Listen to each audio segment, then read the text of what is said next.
Once again very good morning दोस्तों, welcome back to my channel Awara Insaan. तो कैसे हैं आप लोग? उम्मीद करता हूँ सब लोग बढ़िया होंगे। तो पहले तो सब लोगों को आपको मेरी तरफ से सॉरी, क्योंकि मेरे बहुत टाइम से लगभग 1 महीने के करीब से मेरा कोई भी ब्लॉग यूट्यूब पे अपलोड नहीं हुआ या मेरी कोई भी एक्टिविटी नहीं आपको मिली होगी। मैं थोड़ा सा अनटच रहा अपने यूट्यूब चैनल से। तो उसका एक रीज़न ये था कि मतलब जैसे कुछ पाने के लिए कुछ खोना पड़ता है, तो मतलब थोड़ा टाइम के लिए मैं अनटच रहा था। बाकी मैं कंटिन्यू करूंगा उसको आगे, और हफ्ते का आपको एक व्लॉग ज़रूर मिलेगा।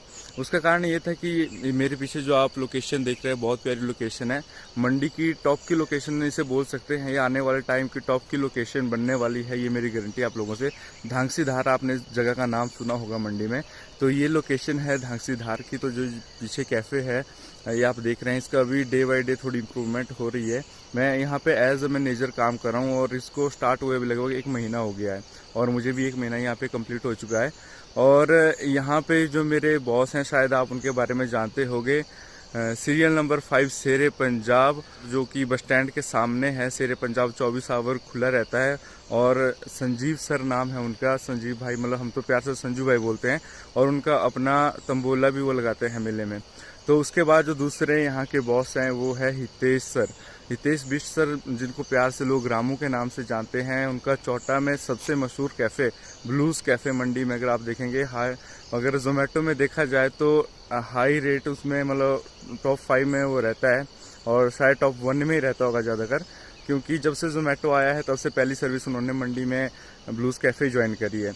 तो बात करते हैं दोस्तों आज के सफ़र की। तो आज का जो मेरा सफ़र है वो रहेगा कमरू नाग जी का। जी हाँ दोस्तों, अगर आप मंडी से बिलोंग करते हैं तो आपको पता ही होगा कि कमरू नाग जी हमारे देवताओं में सर्वश्रेष्ठ माने जाते हैं। तो इनका जो है विख्यान मतलब महाभारत काल से ही है, और महाभारत काल से ही इनका बहुत बड़ा रोल रहा है। तो जो भी हिमाचल के बाहर की जनता है, आपने अक्सर सुना होगा कि हिमाचल को देवभूमि के नाम से जाना जाता है। तो आज मैं आपको बताऊंगा, एक छोटा सा एग्जाम्पल उसका दूंगा कि इसको देवभूमि क्यों कहा जाता है, और यहाँ पे जो देवों का निवास है वो मतलब किस तरह से उनका यहाँ पे निवास हुआ, या क्या क्या उनकी शक्तियाँ हैं, और ये सच्ची घटनाएं हैं। तो मतलब अभी निकलते हैं अपने सफ़र की तरफ, क्योंकि थोड़ा लेट होने वाला है। अभी सुबह के 7 बजने वाले हैं, तो मुझे निकलना पड़ेगा सीधा अपने सफ़र की तरफ। फिर साइड चला, उड़ के छोड़ा है जहान नीचे, मैं तुम्हारे अब हूँ हवाले। अब दूर दूर लोग बाग मीलों दूर ये वादियाँ, धुआं धुआं तन्हार बदली चली आती है छूने, पर कोई बदली कभी कहीं कर दे तन गीला, ये भी ना हो। किसी मंजर पर मैं रुका नहीं, कभी खुद से भी मैं मिला नहीं, ये गिला तो है मैं खफा नहीं। शहर एक से गांव, एक से लोग, एक से नाम, एक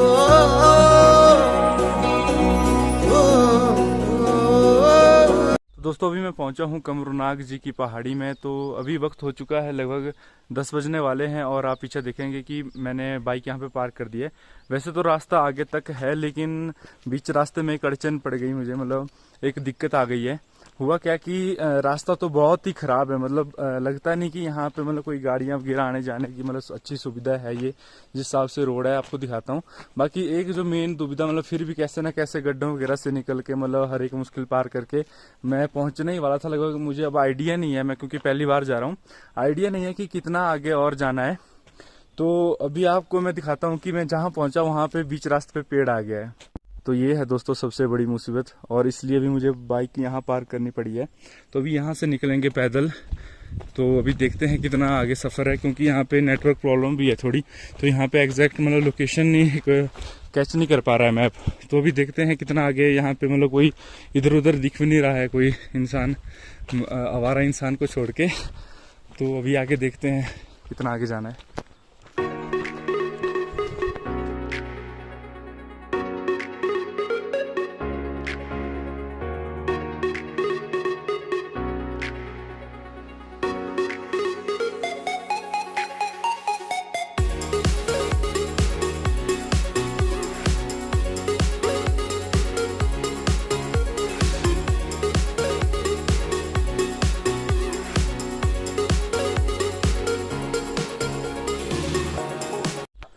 दोस्तों ये जो आप जगह देख रहे हैं ये है कमरूनाग जी की, जहाँ से सीमा प्रारंभ होती है। लगभग 20 मिनट का सफ़र है यहाँ से। जो सड़क है वो यहाँ पे समाप्त हो जाती है। तो इसके बाद यात्रियों को मतलब जो भी श्रद्धालु लोग हैं वो यहाँ से पैदल ही ऊपर चलते हैं। तो लगभग 20 मिनट का रास्ता है यहाँ से।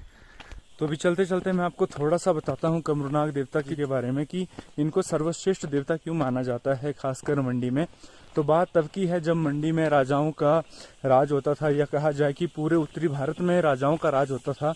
तो उस समय दिल्ली में एक प्रतियोगिता रखी गई कि उत्तरी भारत में सर्वश्रेष्ठ राजा कौन होंगे। तो उस समय जो राजा थे वो देवता को बहुत मानते थे, कमरूनाग जी को बहुत मानते थे। और जब वे यहाँ से दिल्ली के लिए रवाना हुए उस प्रतियोगिता के लिए, तो उनको देवता ने कहा कि आप उसी कुर्सी में बैठना जहाँ आपको शेषनाग दिखाई दे। तो उनके कहे अनुसार वो उसी कुर्सी में बैठे वहाँ पहुँच के। तो जिस कुर्सी में उनको शेषनाग दिखाई दिया, तो वो उस प्रतियोगिता के विजेता रहे और पूरे उत्तरी भारत में मंडी के जो राजा थे वो सर्वश्रेष्ठ माने गए, सबसे ऊंचे माने गए।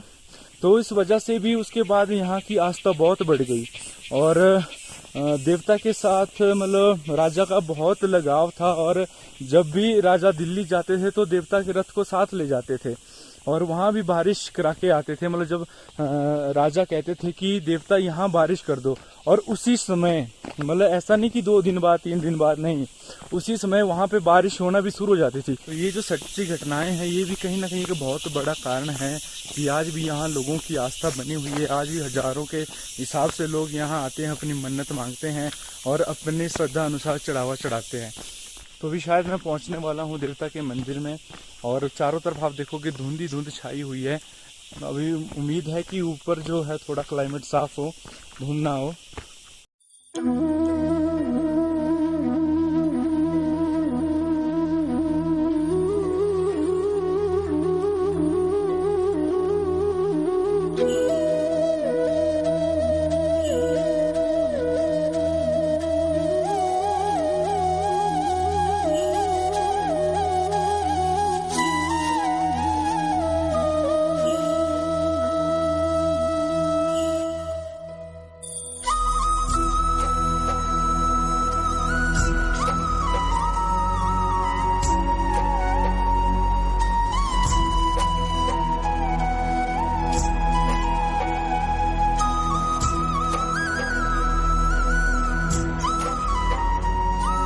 तो अभी जस्ट एंटर हुआ था दोस्तों कि यहाँ पे कुछ दोस्त मिले हैं जो कि बिलोंग करते हैं सुंदरनगर से।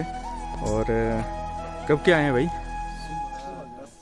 अच्छा, सुबह 10 बजे आए हैं। तो मतलब क्या फील आता है जैसे मतलब इस जगह में, इस व्यू में, मतलब एकदम एकांत सी जगह है, ना कोई बस्ती ना कोई ठिकाना, मतलब दूर दूर तक कुछ नहीं है।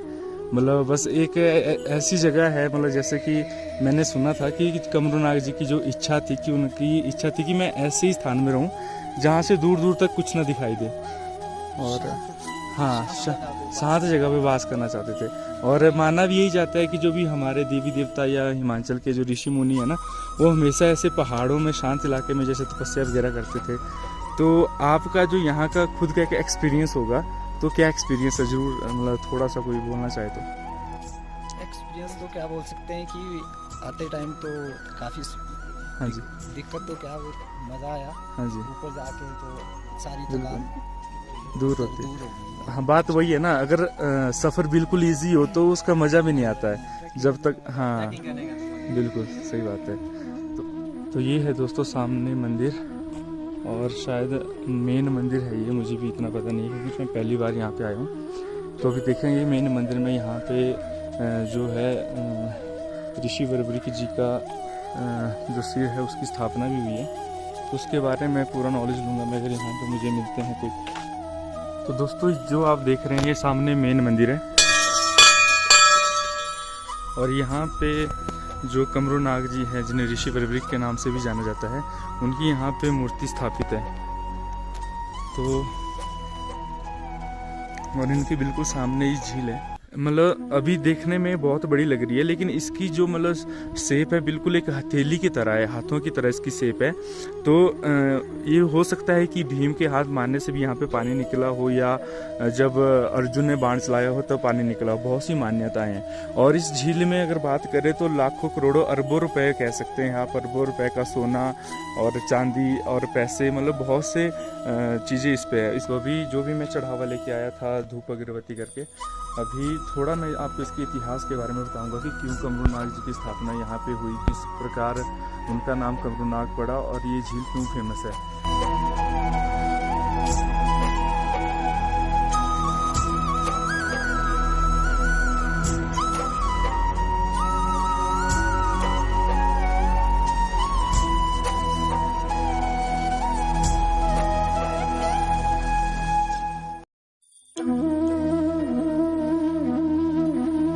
दोस्तों भी बात करते हैं कि जो पीछे कमरूनाग जी का मंदिर है, यहाँ इसकी स्थापना कैसे हुई और कब हुई। तो दोस्तों ये बात है द्वापर युग की, जब महाभारत का युद्ध शुरू होने वाला था तो दो पक्ष थे, आपको जैसे पता होगा, एक कौरव एक पांडव। तो जो पांडव पक्ष के थे उनमें सबसे बढ़िया धनुर्धर थे वो अर्जुन थे, और जो कौरव पक्ष थे उनमें एक सबसे बढ़िया धनुर्धर थे वो सर्वश्रेष्ठ माने जाते थे बर्बरीक ऋषि, जिन्हें हम आज कमरूनाग जी के नाम से जानते हैं। तो जब कमरूनाग जी को उनकी माता ने आज्ञा दी युद्ध लड़ने के लिए, तो उनको कहा गया कि आप युद्ध में तभी जाएंगे जब आप उस पक्ष से युद्ध लड़ोगे जो सेना हारेगी।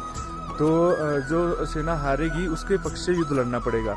तो जब उन्होंने उनकी शर्त को माना और वो महाभारत के युद्ध में पहुंचे, तो जब श्री कृष्ण को पता लगा कि बर्बरीक जी ने भी युद्ध में हिस्सा लिया है, तो उन्होंने बड़ी ही चतुराई से उनका शीश दान ले लिया। और जब दान लिया तो बर्बरीक ऋषि ने उनसे एक वचन लिया कि मैं यहाँ युद्ध देखने आया था, तो मेरी एक इच्छा थी कि मैं महाभारत का जो है पूरा युद्ध देखूं। तो अभी मेरा शीश दान देने के बाद मुझे आप ऐसी जगह में मेरा धड़ जो है स्थापित करें जहाँ से मैं पूरे युद्ध को अपनी आंखों से देख सकूं। तो उसके बाद श्री कृष्ण जी ने उनके जो शीश था उसको एक ऊंची पहाड़ी में रखा, और वहाँ से उन्होंने पूरा युद्ध का जो है मतलब जायजा लिया, पूरे युद्ध को अपनी आंखों से देखा। तो उनको एक वरदान था कि वो जिस भी सेना की तरफ से लड़ते थे या जिस सेना की तरफ वो अपने नज़र रखते थे, वो सेना हमेशा जीतती थी। तो युद्ध के दौरान जब बहुत हवा होती थी तो उस वक्त क्या होता था कि उनका सिर जो है दूसरी दिशा में कई बार कौरवों की तरफ हो जाता था, कई बार पांडवों की तरफ हो जाता था। तो उसको सटीक करने के लिए उनका सिर एक पत्थर से बांध दिया गया, और उसकी जो दृष्टिकोण रखा गया वो रखा गया पांडवों की तरफ। और जब युद्ध समाप्त हुआ तो उन्होंने कहा कि मैंने बहुत ही खून खराबा देख लिया, मैं ऐसी जगह में रहना चाहता हूँ, ऐसी जगह में मेरा वास हो जहाँ मतलब दूर दूर तक कोई बस्ती ना दिखे, कोई मतलब गाँव ना दिखे, कोई शहर ना दिखे, बिल्कुल एकांत, बिल्कुल शांत जगह हो। तो श्री कृष्ण जी ने पांडवों को ये पूरा जिम्मा दिया कि आप क्या करेंगे कि बर्बरीक ऋषि के लिए कैसी जगह ढूंढेंगे।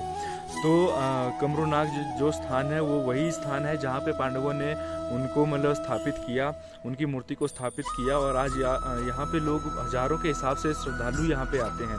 तो ये जो झील है उस वक्त ये झील पहले नहीं थी। तो जब स्थापना हुई तो उस वक्त उन्होंने कहा, बर्बरीक ऋषि ने कहा कि मैं यहाँ पे रहना चाहता हूँ लेकिन यहाँ पे पानी की व्यवस्था नहीं है। तो उनके बोलने पे पांडवों ने यहाँ पे पानी की व्यवस्था भी करी।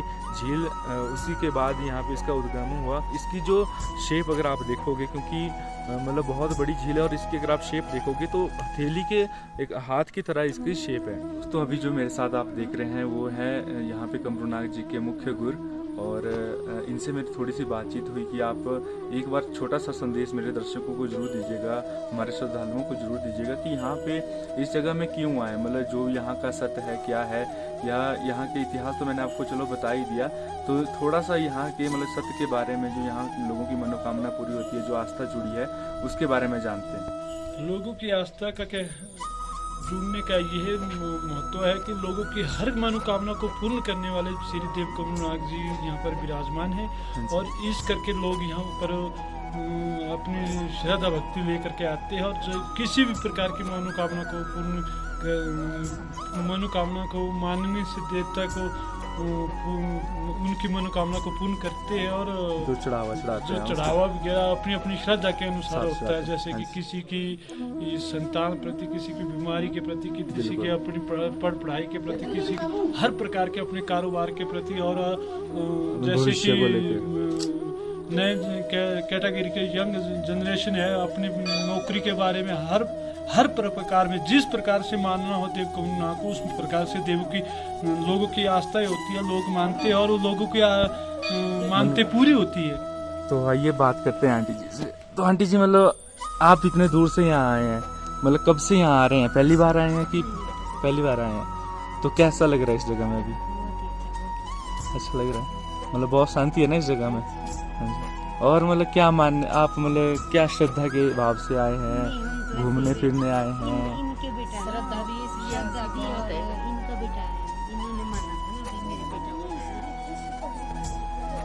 अच्छा, मतलब जो सामने आंटी जी बैठे हैं उन्होंने यहाँ पे मन्नत मांगी थी, अपने बेटे की मन्नत मांगी थी, तो वो मन्नत पूरी हुई आंटी जी?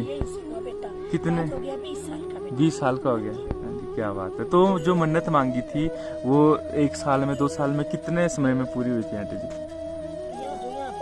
हाँ जी, नहीं मतलब बेटा कितने साल में? साल के अंदर। तो मतलब आंटी जी की भावनाओं में इतनी सच्चाई है कि इनकी आंखों से आंसू निकल गए।